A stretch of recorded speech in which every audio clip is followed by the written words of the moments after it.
and why did you come in this form to me? Then Lord Vishnu said, I have come because soon there'll be a deluge within 7 days. So I want you to collect all the herbs and seeds and the best animals from the forest and keep them ready, along with it also the Saptrishis. And don't forget to take Vasuki also, who is the king of the serpents. And I'll send you a boat on which you have to board, and rest I'll help you out to come out from the deluge.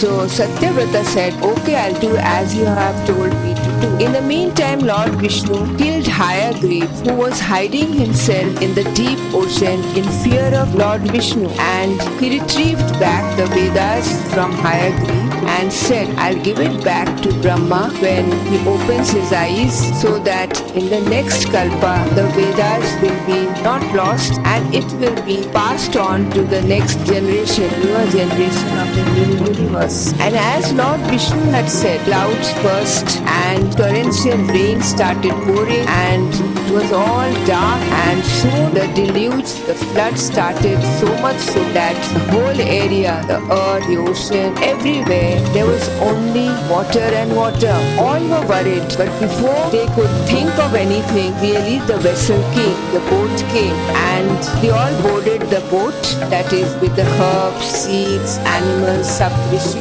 And Satyavrata was thinking how to row the boat when the fish came back. This time it was golden in color and had horns. It was actually Lord Vishnu who said, tie me with this Vasuki and don't get scared, I'll save you. He rowed the boat and finally he came to the top of a mountain and they were all saved. So Satyavrata became the 7th man of the new Kalpa, and in the meantime Lord Brahma also would get back the Vedas. And Lord Vishnu also said this highest truth will be told in the Matsya Purana, so that the next generation can know about this story. So thank you.